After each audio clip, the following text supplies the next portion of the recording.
The morning of March 4th, 1945, above the Pacific Ocean, 300 miles south of Tokyo, First Lieutenant Fred Malo fought to keep his B-29 Superfortress in the air. The bomber, nicknamed Dinah Might, had taken a beating over the Japanese capital. Flak had torn through the fuselage. Fragments had punctured fuel tanks.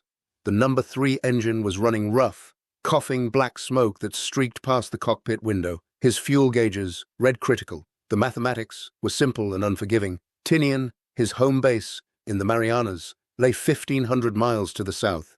At current fuel consumption, with battle damage bleeding precious gasoline into the slipstream, Dinah Might would run dry somewhere over the open Pacific, 700 miles short of safety. Malo had 3 options, none of them good.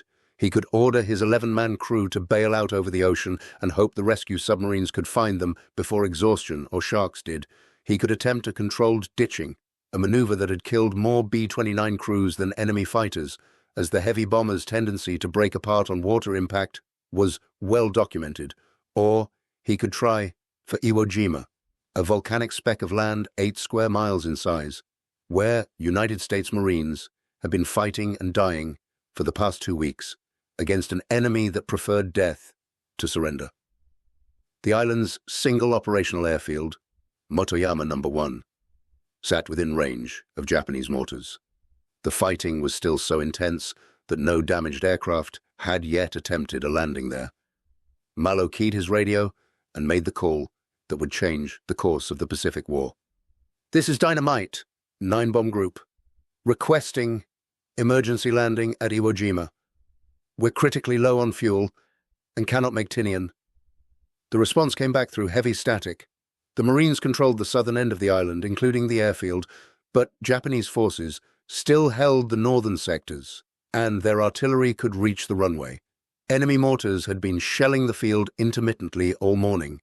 Landing would mean bringing a 30-ton bomber down onto 4,000 feet of rough coral under enemy fire, with just enough fuel for one approach and no possibility of going around if anything went wrong. If you're enjoying this deep dive into the story, hit the subscribe button and let us know in the comments from where in the world you are watching from today. Malo began his descent. Through broken clouds, Iwo Jima appeared below, exactly as intelligence photographs had shown it. Shaped like a pork chop, dominated at its southern end by the 550-foot volcanic cone of Mount Suribachi, the island was a landscape of black sand, sulfur vents, and death. Smoke from artillery fire drifted across the terrain. The airfield, carved from the volcanic plateau, showed the scars of 2 months of American bombing and 2 weeks of ground combat. Craters pocked the runway, wrecked Japanese aircraft littered the edges, and scattered across the torn earth were the bodies and equipment of the fiercest battle the Pacific War had yet produced. The B-29 dropped through 2,000 feet. Malo could see Marines below, thousands of them, moving across the island in small groups, fighting for every yard of volcanic rock. Japanese defenders fired from concealed positions in caves and bunkers, connected by 11 miles of underground tunnels. The battle for Iwo Jima had begun on February 19th, 1945. 14 days later, it was still raging with an intensity that shocked even veteran commanders who had fought through Guadalcanal and Tarawa. At 1,000 feet, Dinah Might's number 3 engine quit entirely. The propeller windmilled uselessly, creating drag that pulled the aircraft left. Malo compensated with rudder and aileron, fighting to maintain control as airspeed bled away. 500 feet. The runway appeared ahead, a ribbon of coral and volcanic rock, barely long enough for a healthy B-29, far too short for one, damaged and heavy with remaining fuel and ammunition. Malo had no choice but to commit. As Dinah Might descended through her final approach, Japanese observers spotted the silver bomber. Mortar shells began falling on and around the airfield. Marines scattered for cover, but the B-29 kept coming, dropping, slowing, the pilot working throttles and trim to keep the wounded aircraft aligned with the runway centerline. At 100 feet, Malo chopped power. At 50 feet, he raised the nose. At 10 feet, he felt the main gear touch coral with a jolt that rattled instruments and loosened rivets throughout the airframe. The bomber rolled forward, brakes screaming, tires smoking, eating up runway at terrifying speed. The end of the strip rushed toward the windscreen. And then, with perhaps 50 feet remaining, Dinah Might shuddered to a stop. The date was March 4th, 1945. The time was approximately 1400 hours, and Dinah Might had just become the first crippled B-29 to make an emergency landing on Iwo Jima, while the battle still raged. Marines who had stopped fighting to watch the landing now cheered. Some had been told why they were dying for this desolate island. They understood that capturing the airfields would save bomber crews. But understanding a concept and witnessing its reality were different things. The appearance of the damaged Superfortress, landing under fire, validated their sacrifice in a way that no briefing ever could. Within minutes, ground crews swarmed Dinah Might. Japanese mortar fire continued to fall sporadically around the field, but the Americans ignored it. They had a job to do. A faulty fuel valve had trapped gasoline in the wing tanks, preventing it from feeding the engines. Under normal circumstances, the repair would have taken hours in a proper maintenance facility. On Iwo Jima, with enemy shells landing nearby and the bomber blocking valuable runway space, they had 30 minutes. The crew chief identified the problem, fabricated a temporary fix using parts scavenged from wrecked Japanese aircraft, and tested the fuel flow. It worked. Malo and his crew remained with their aircraft, helping where they could, watching Marines fight and die a few hundred yards away. The contrast was stark. The bomber crew had flown through flak and fighters over Tokyo, had nearly died when their aircraft was shot up, had barely made it to this island with fuel to spare, measured in minutes. But the Marines below them had been fighting without rest for 2 weeks in conditions that defied description. The volcanic sand got into everything: weapons, food, wounds. The sulfur smell never left your nose. Water was rationed. Sleep was impossible. And every cave, every rock formation, every fold in the terrain might hide Japanese soldiers who had vowed to take as many Americans with them as possible. After 37 minutes on the ground, Dinah Might's engines roared back to life. The bomber, now refueled and with its valve repaired, began its takeoff roll. Japanese gunners fired at the departing aircraft, but missed. The B-29 lifted off, climbed away from the Sulphur Island, and turned south toward Tinian. Behind it, the battle for Iwo Jima continued. Ahead of it lay the beginning of something unprecedented in military aviation history. Fred Malo could not have known, as he guided Dinah Might back to base, that he had just opened a lifeline that would save 24,000 American airmen before the war ended. He could not have known that his emergency landing would be followed by 2,250 more. He could not have known that the volcanic island his aircraft had just departed would become the most valuable 8 square miles of real estate in the Pacific War. All he knew was that his crew had survived, and the Marines who had captured that airfield had given them a chance to live when the ocean would have killed them. But to understand why Iwo Jima mattered, why 6,800 Marines died to capture it, why their sacrifice would save so many bomber crews, you have to understand the bomber that made it necessary. And you have to understand the journey that brought the B-29 Superfortress and the United States Marine Corps to that volcanic island on that March morning in 1945. The Boeing B-29 Superfortress was the most technologically advanced bomber of World War II, and also the most troubled. Conceived before the war began, rushed into production after Pearl Harbor, and deployed to combat before its development was complete. The Superfortress represented both the triumph and the folly of American industrial ambition. It was designed to fly higher, farther, and carry more bombs than any aircraft in history, and for the first 2 years of its operational service, it nearly failed at all 3. The specifications were impressive on paper. 4 Wright R-3350 duplex cyclone engines, each producing 2,200 horsepower, a wingspan of 141 feet, a pressurized cabin allowing the crew to operate at altitudes above 30,000 feet without oxygen masks, remote-controlled gun turrets directed by analog computer systems, a maximum range exceeding 5,000 miles with reduced bomb load, and a service ceiling that put it beyond the reach of most Japanese fighters. The B-29 was supposed to be invincible. Instead, It was a maintenance nightmare. The Wright R-3350 engines, pushed to their limits to provide the power necessary for the massive airframe, had a fatal tendency to catch fire during takeoff. The problem stemmed from the use of magnesium alloy in engine components to save weight. Once ignited, magnesium burned with such intensity that the onboard fire suppression systems proved useless 87% of the time. The second prototype, B-29, crashed on February 18, 1943, when two engines caught fire minutes after takeoff from Boeing Field in Seattle. The aircraft struck a meatpacking plant and exploded, killing the entire test crew of 11 men, including the renowned test pilot Eddie Allen, plus 20 workers on the ground, and one firefighter. Production continued. Despite the crashes, the Army Air Forces needed the B-29 desperately.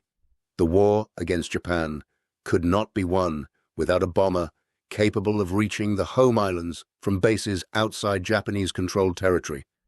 The B-17 Flying Fortress and B-24 Liberator lacked the range.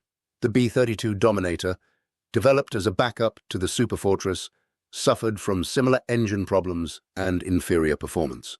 Only the B-29 could do the job, so production accelerated, even as engineers struggled to fix fundamental design flaws. By early 1944, B-29's began arriving at base in India as part of Operation Matterhorn, the first strategic bombing campaign against Japan. The plan called for bombers to fly from India to forward airfields in China, refuel using supplies that had been laboriously transported over the Himalayas, strike targets in Japan or Japanese-occupied territory, and return. The logistical challenges were immense. For every gallon of fuel used by a B-29 over the target, 6 gallons had to be flown over the Himalayas to stock the forward bases. The supply line consumed more resources than the bombing campaign delivered in results. On June 15, 1944, 47 B-29's launched from Chengdu, China, to bomb the Imperial Iron and Steel Works at Yawata on Kyushu.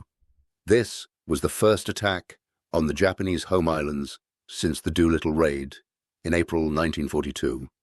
It was also a disaster. Only one bomb hit anywhere near the target. 3 B-29's were lost. One was destroyed on the ground by Japanese fighters after an emergency landing in China. Another fell to anti-aircraft fire over the target. A third disappeared over the Himalayas with all 12 crew members. The raid nearly exhausted fuel stocks at the Chinese bases, forcing a reduction in operations until supplies could be replenished. The problems extended beyond logistics. B-29 pilots reported that the aircraft always felt like it was straining every rivet to stay aloft at altitudes above 25,000 feet. Engine overheating plagued every mission. Mechanical failures were common. During a single 2-day period near Karachi, 5 B-29's crashed due to engine failure in the hot desert conditions. Crews learned to dread takeoff, the moment when all 4 engines had to produce maximum power to lift the overloaded bomber into the air. If an engine coughed or sputtered during that critical phase, the aircraft would never become airborne. And with bomb loads that made stopping impossible within the available runway length, a takeoff abort meant either a crash or an explosion. The strategic bombing campaign from China continued at low intensity through the summer and fall of 1944, achieving minimal results at extraordinary cost. Intelligence analysts calculated that the tonnage of bombs dropped on Japanese targets could have been more effectively employed against shipping or oil facilities elsewhere in the Pacific. But the campaign continued because it was politically necessary to demonstrate that the B-29 program, which had consumed resources equivalent to the Manhattan Project, could strike Japan. By January 1945, even this justification had worn thin. The last B-29 combat mission from China flew on January 6, 1945. The XX Bomber Command withdrew from the China-Burma-India theater entirely by the end of the month. But while the China-based campaign faltered, a different operation was gathering momentum 1,500 miles to the east. In June 1944, United States forces invaded Saipan in the Mariana Islands. The island fell after 3 weeks of brutal fighting. Tinian and Guam followed in July and August. And even before the ground combat ended, Navy construction battalions, the Seabees, began building airfields. 5 major bases took shape across the 3 islands. Each was designed to accommodate a full bomb wing of 4 groups, totaling 180 B-29's per field. Unlike the bases in China, which required every pound of supplies to be flown over the Himalayas, the Marianas could be supplied by ship. The islands sat approximately 1,500 miles south of Tokyo, close enough for B-29's to strike most targets in Japan and return without refueling. The first B-29 arrived at Saipan on October 12, 1944. The XT-1 Bomber Command under Brigadier General Haywood Hansell began operations immediately. On November 24, 1944, 111 B-29's took off for Tokyo. This was the first major attack on the Japanese capital since the Doolittle raid. Weather complicated the mission. Only 88 aircraft managed to drop their bombs. Of those, only 24 hit the primary target, but the psychological impact on the Japanese population was significant. The Silver Bombers had appeared over the capital, demonstrating that American air power now had the range to strike the heart of the empire with impunity. The raids continued through December and January with limited success. High-altitude precision bombing, the doctrine that had proven effective over Germany, failed over Japan for multiple reasons. The jet stream, a meteorological phenomenon that American planners had not adequately accounted for, produced winds exceeding 200 miles per hour at bombing altitude. Bombs dropped from B-29's flying at 30,000 feet were blown miles off target. Cloud cover over Japan was persistent, limiting visual bombing opportunities, and Japanese fighters, though outmatched by the B-29's speed and altitude capability, still managed to inflict losses. By January 1945, the B-29 program faced a crisis. Despite the massive investment of resources, despite the capture of the Marianas, despite months of operations, the strategic bombing campaign had failed to significantly degrade Japanese war production or morale. General Hansell was relieved of command. His replacement was Major General Curtis LeMay, a hard-driving tactician who had commanded bomber operations in Europe and understood that sometimes victory required throwing away the rulebook. LeMay arrived in the Marianas with orders to make the B-29 campaign work or face the consequences of failure. He studied the problem methodically. The jet stream made high-altitude bombing inaccurate.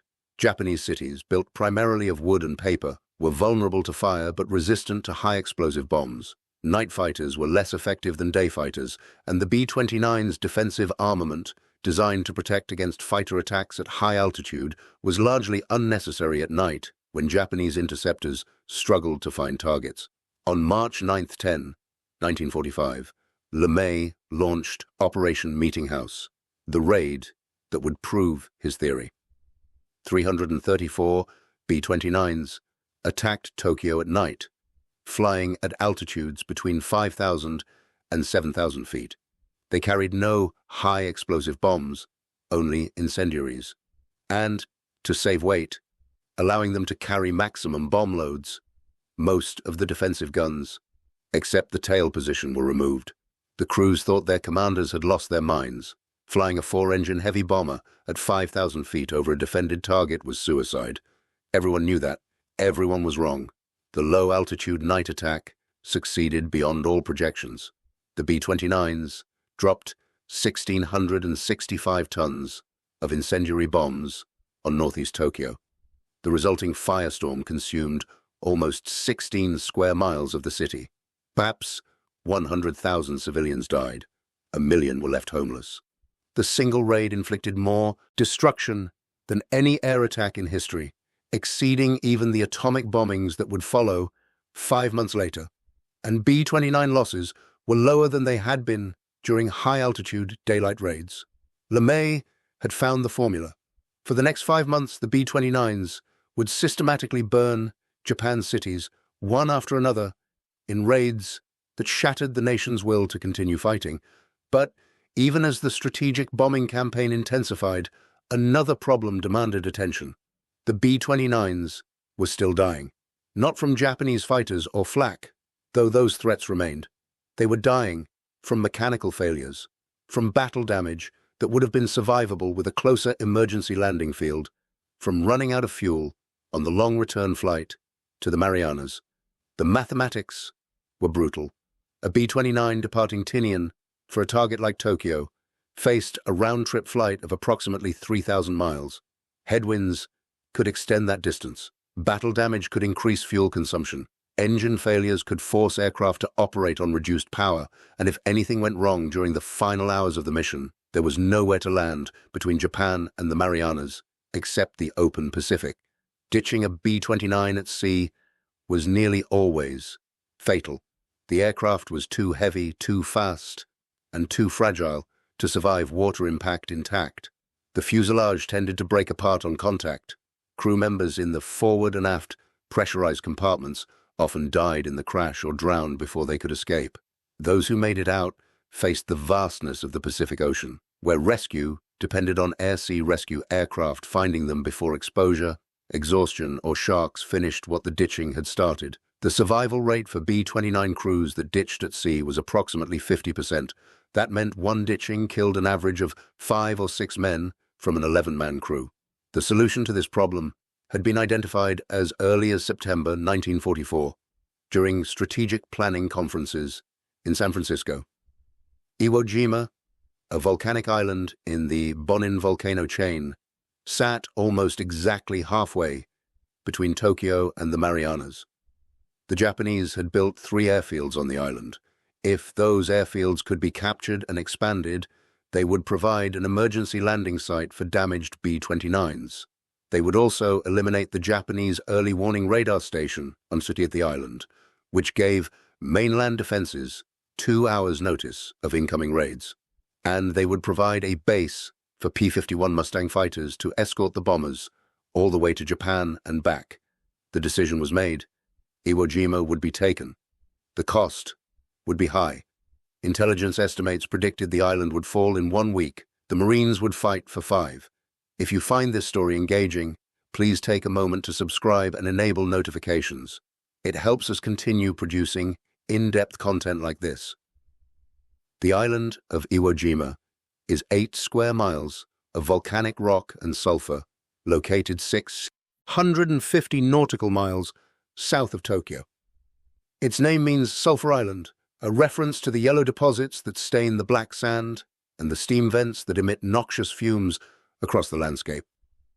In early 1945, it was defended by approximately 21,000 Japanese soldiers under the command of Lieutenant General Tadamichi Kuribayashi, one of the most capable officers in the Imperial Japanese Army. Kuribayashi understood that he could not win. The Americans controlled the seas, they controlled the air. They had unlimited resources, while Japan's reserves were exhausted. But he could make them pay such a terrible price for the island that the cost would haunt their planning for the final invasion of the home islands. He transformed Iwo Jima into a fortress unlike any the Marines had encountered. His men dug 11 miles of tunnels connecting defensive positions throughout the island. They built bunkers with reinforced concrete walls several feet thick. They positioned artillery and mortars to create overlapping fields of fire across every beach and approach. And they prepared to fight to the death.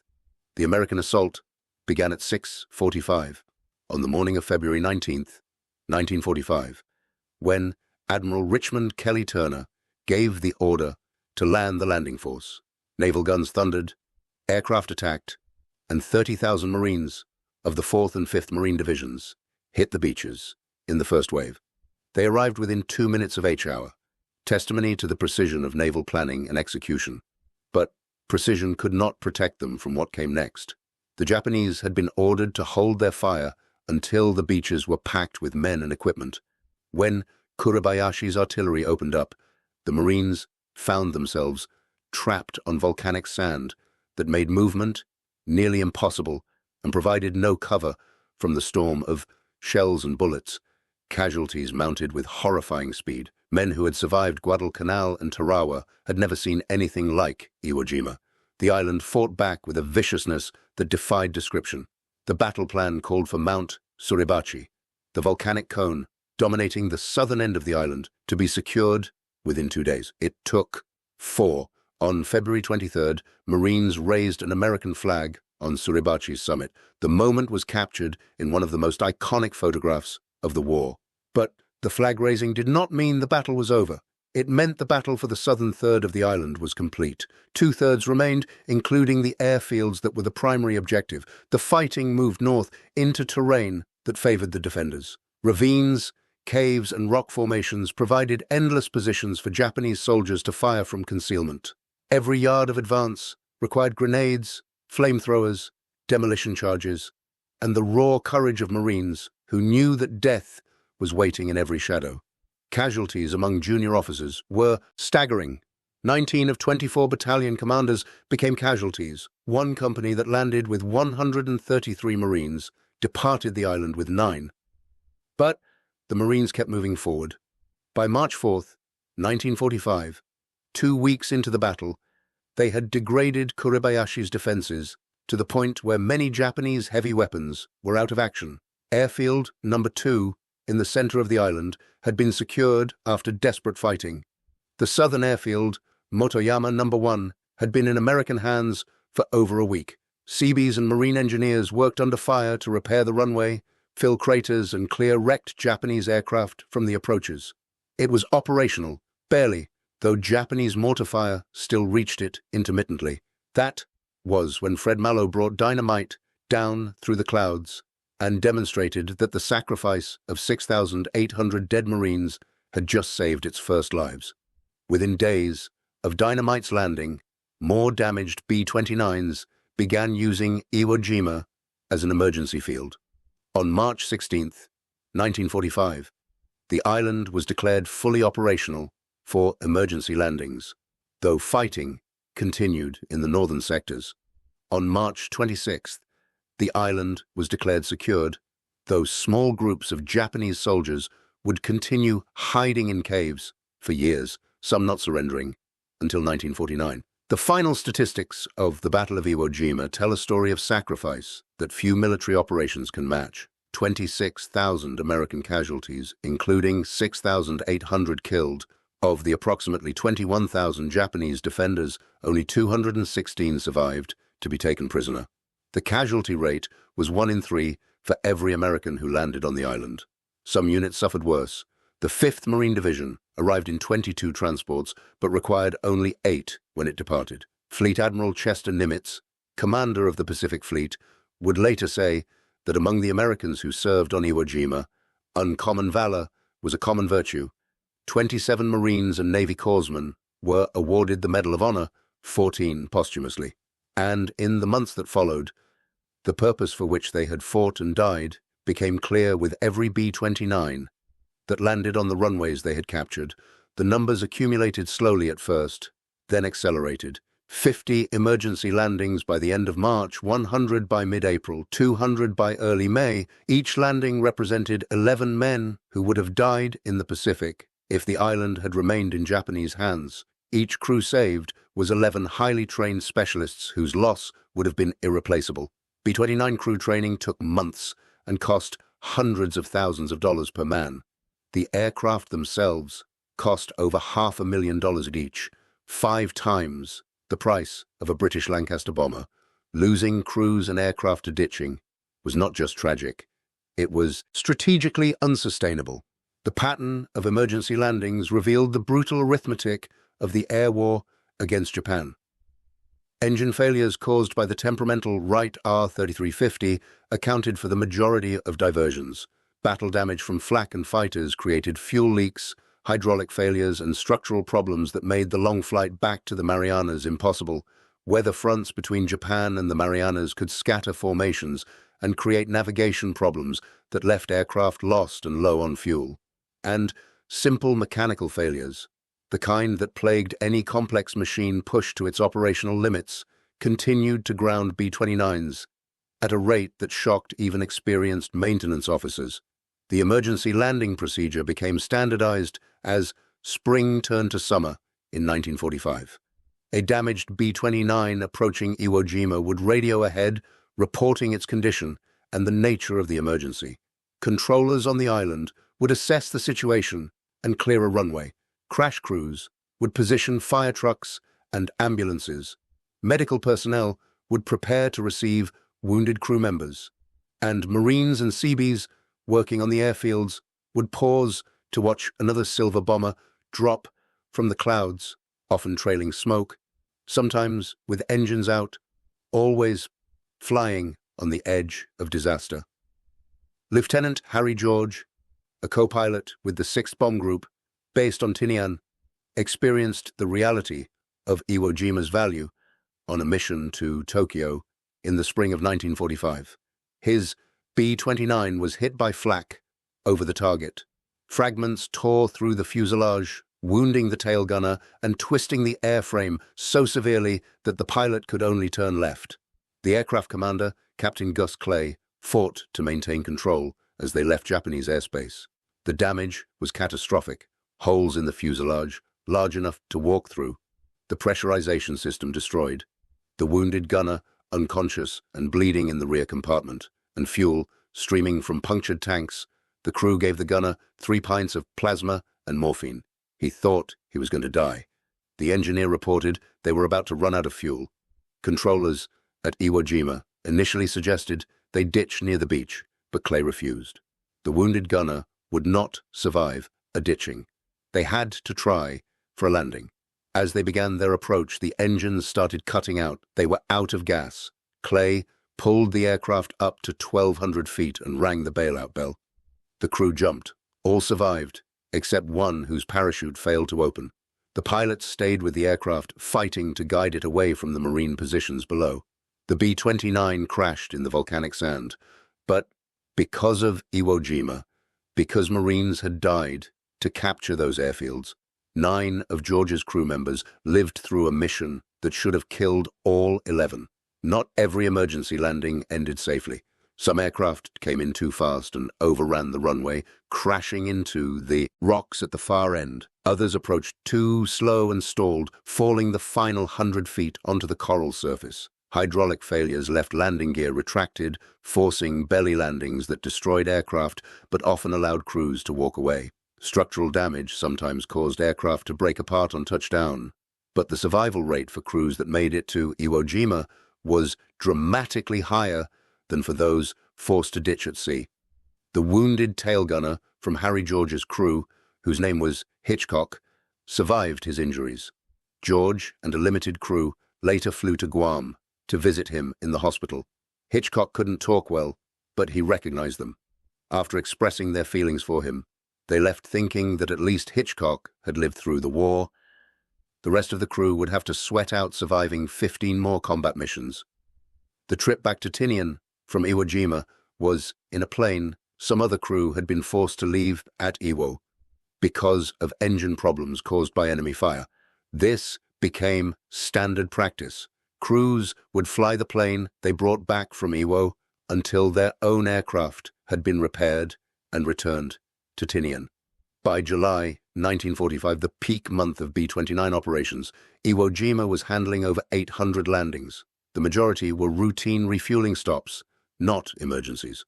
Critics would later argue that the strategic value of the island was overstated, that most of the aircraft using it could have made it back to the Marianas without the intermediate field.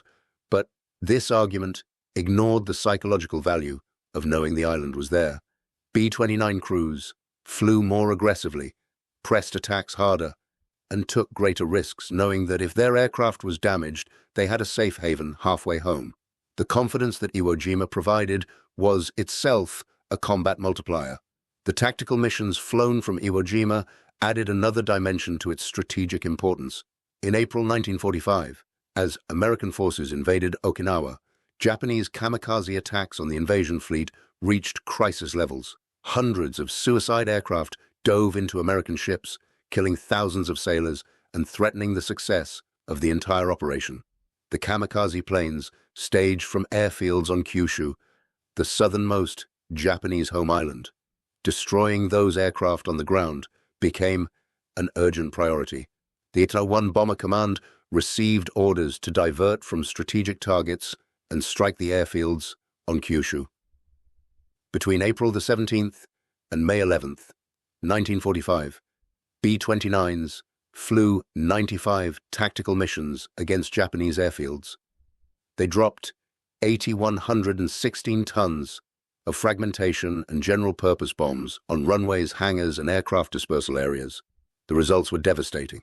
More than 350 Japanese aircraft were destroyed or damaged on the ground. Another 208 were shot down in air-to-air combat when they rose to intercept the bombers. 23 B-29's were lost during these operations. The airfield attacks demonstrated that the Superfortress could perform tactical missions as effectively as strategic ones. Fragmentation bombs designed to destroy aircraft and personnel rather than buildings proved ideal for attacking parked planes and fuel dumps. The B-29's accuracy at medium altitude allowed it to crater runways with precision, making repairs difficult and time-consuming. And the sheer number of aircraft the Americans could put over a target overwhelmed Japanese defenses that had been designed to counter smaller raids. On April the 17th, 1945, 118 B-29's from 3 bomb wings struck 6 different airfields on Kyushu in coordinated daylight attacks. The missions were timed so that each target received maximum attention, while Japanese fighters struggled to defend multiple locations simultaneously. At Kanoya Airfield, 57 P-51 Mustangs from 7 Fighter Command based at Iwo Jima joined the attack, strafing parked aircraft and suppressing anti-aircraft positions. The combined bomber and fighter strike destroyed hangars, fuel storage facilities, and dozens of aircraft that would never threaten the fleet off Okinawa. The following day, 47 B-29's hit airfields at Oita, Omura, Saeki, and Matsuyama. 2 days later, on April 20th, another 55 bombers attacked Oita, Tachiarai, Kanoya, and Shiran. The campaign continued through early May, with missions flown almost daily. Japanese airfield defenses, already weakened by months of attrition, could not cope with the sustained assault. Aircraft that survived the bombing had nowhere to operate from. Runways were cratered, fuel stocks were depleted, maintenance facilities were destroyed, and the flow of kamikaze attacks against the Okinawa invasion fleet decreased significantly. General Nathan Twining, who succeeded LeMay as commander of the 20th Air Force, later stated that the tactical airfield campaign was essential to protecting American naval forces during the Okinawa operation. Fleet Admiral Chester Nimitz went further, crediting the B-29 attacks with saving countless ships and sailors from kamikaze destruction. The irony was not lost on senior commanders. The B-29, designed as a strategic bomber to attack industrial targets deep in enemy territory, had proven equally valuable as a tactical weapon supporting amphibious operations. But the strategic campaign continued even as tactical missions diverted resources. From March through August 1945, the B-29's systematically destroyed Japanese cities in firebombing raids that reduced urban areas to ash and rubble. Osaka, Nagoya, Kobe, Yokohama, Kawasaki, and dozens of smaller cities suffered the same fate as Tokyo. By August, Japan's major industrial centers were burned out, her transportation network was paralyzed, and civilian morale had collapsed to the point where 70% of the population told American investigators after the surrender that they had reached the point where they could not endure one more day of war. The mining campaign, conducted simultaneously with the bombing operations, strangled Japan's maritime commerce. B-29's, flying at night, dropped thousands of naval mines in harbors, coastal waters, and the inland sea. The mines were sophisticated weapons, equipped with magnetic, acoustic and pressure fuses that made them nearly impossible to sweep. Japanese shipping losses climbed steadily as merchant vessels and naval craft struck mines in waters that had been safe for centuries. General Twining called the mining operation the most essential element of the air offensive. It demonstrated for the first time that air power could carry the brunt of a strategic blockade against a powerful maritime nation. By late July 1945, Japan was defeated, in all but name. Her cities were destroyed. Her navy was sunk or hiding in port. Her air force was reduced to a fraction of its former strength. Her merchant marine was at the bottom of the ocean. And her people were starving as the blockade prevented food imports from reaching the home islands. The question was not whether Japan would surrender, but when and at what cost in American lives if invasion proved necessary. On July the 16th, 1945, a B-29 named Three Feathers III was selected for a special ceremony at Tinian. The aircraft was dedicated as a living memorial to the 4th Marines in recognition of their efforts liberating Iwo Jima, Tinian, Saipan, and Roinamur. General Emmett O'Donnell, commanding general of the 73rd Bomb Wing, made a speech noting that 2,000 B-29's had used Iwo Jima up to that date. The crew of Three Feathers posed proudly in front of newly unveiled nose art paying tribute to the Marines. The ceremony was particularly meaningful to this crew. Their previous aircraft, Three Feathers II, had been so badly damaged on a mission to Kuri that they had been forced to make a dead-stick emergency landing at Iwo Jima with an injured crewman aboard and insufficient fuel to reach their base. The aircraft was scrapped there for parts. The crew jumped a ride back to Saipan. The statistics were accumulating into a record that justified every Marine death on Iwo Jima. By the end of the war, 2,251 B-29 landings would be recorded on the island, even accounting for the fact that more than 80% of landings from May through July were routine refueling stops rather than emergencies. The number of aircraft and crews saved was substantial. Estimates ranged from 12,000 to 27,000 airmen whose lives were preserved because the island provided a safe landing field when mechanical failure or battle damage made reaching the Marianas impossible. One B-29 pilot, after landing on Iwo Jima with a crippled aircraft, said that whenever he landed on that island, he thanked God for the men who fought for it. That sentiment was shared by thousands of airmen who walked away from damaged bombers on Iwo's runways. They understood, in a way that statisticians and historians never could, that the volcanic island represented the difference between life and death. But Iwo Jima's contribution to victory extended beyond providing emergency landing fields. The P-51 Mustangs of 17 Fighter Command, operating from the island's airfields, flew 51 very long-range missions, escorting B-29's to targets across Japan. The presence of fighter escort changed the tactical calculus for Japanese defenders. Interceptors that rose to attack bomber formations now faced American fighters with superior speed and firepower. The loss rate for Japanese pilots increased, the effectiveness of their attacks decreased, and by July 1945, Japanese air opposition to B-29 raids had diminished to near insignificance. The P-51 pilots also conducted independent ground attack missions against targets throughout the home islands. Flying at low altitude, they strafed airfields, rail yards, and ships, destroying aircraft on the ground and disrupting transportation networks. Between April and June, American fighter pilots claimed the destruction of 64 Japanese aircraft and damage to another 180 on the ground, plus 10 more shot down in flight. These claims were lower than planners had expected, and some missions were considered unsuccessful. But the cumulative effect of the attacks was significant. Every Japanese aircraft destroyed on the ground was one less aircraft available to defend against B-29 raids or launch kamikaze attacks against American ships. The fighter missions from Iwo Jima were dangerous. Anti-aircraft batteries protected Japanese airfields, barrage balloons posed collision hazards, and the round-trip distance of approximately 1,500 nautical miles pushed the P-51's endurance to its limits. 91 pilots were killed and 157 Mustangs destroyed during these operations, but their sacrifice, like that of the Marines who captured the island, saved lives elsewhere in the theater. On August 6, 1945, the B-29 Enola Gay dropped an atomic bomb on Hiroshima. 3 days later, Bockscar dropped a second atomic bomb on Nagasaki.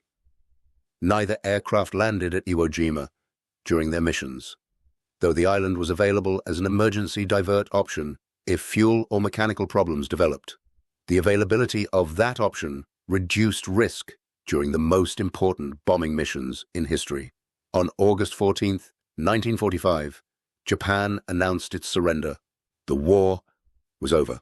General Twining addressed the men of the XT-1 Bomber Command, telling them that the day marked the closing of a record of achievement unparalleled in the history of the Army Air Forces. That the 20th Air Force was able to undertake and so decisively accomplish its mission within a very short span of time was a tribute to those who designed and produced its weapons, to the courageous airmen who by their ingenuity and training established the combat effectiveness of those new weapons, and to the ground personnel who were unstinting in their efforts to support the combat force.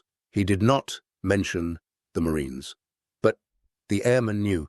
Every B-29 crew member who had landed on Iwo Jima, every pilot who had nursed a damaged bomber to that volcanic island, every navigator who had plotted courses that included Iwo as an emergency option, they all knew what the Marines had given them. The final accounting of the Battle of Iwo Jima would be debated for decades. Critics argued that the strategic value of the island did not justify the cost in American lives. They pointed out that many B-29s using the island were making routine stops, not emergency landings. They noted that air-sea rescue operations could have saved 50% of crews forced to ditch, reducing the estimated lives saved by capturing the island. They questioned whether P-51 fighters based on fleet carriers could have provided escort without requiring the capture of land bases.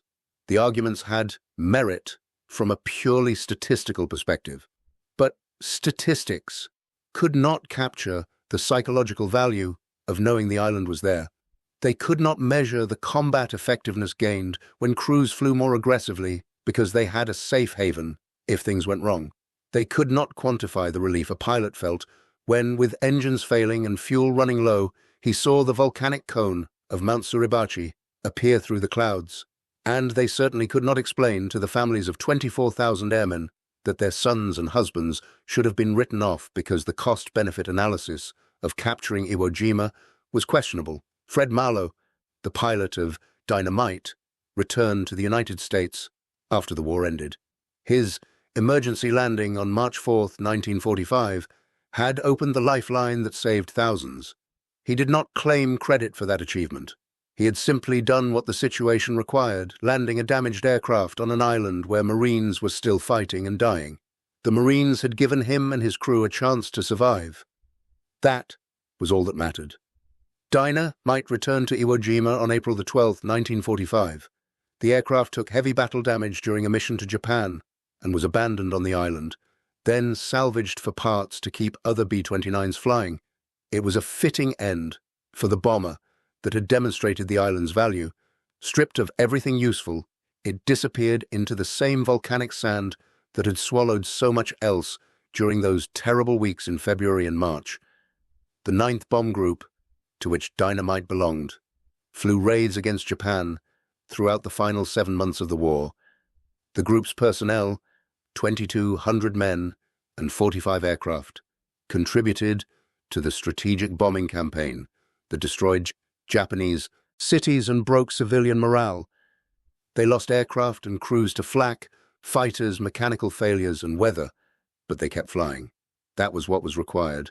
Harry George, the co-pilot whose B-29 was so badly damaged that the airframe twisted and could only turn left, survived the war.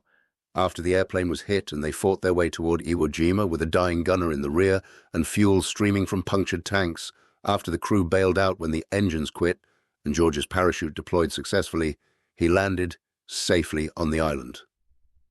Years later, George would become co-founder of the 6th Bomb Group Association and historian of the 509th World War II Nuclear Bomb Group. He appeared in several post-war documentaries, including American Experience and Victory in the Pacific. The parachute that saved his life had an unexpected second purpose. George packaged up the nylon and gave it to a friend in a crew that was cycling back to the United States. He asked the friend to mail it to his fiancée. When George arrived home in November, after the war was over in August, she had the nylon made into her wedding gown. He married her in November and kept the wedding gown for the rest of his life.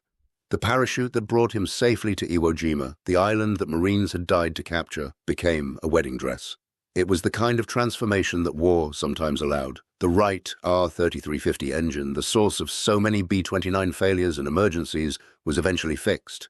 Post-war analysis identified the problems. Magnesium components were replaced with steel, cooling systems were improved, fuel injection replaced carburetors, oil circulation was redesigned.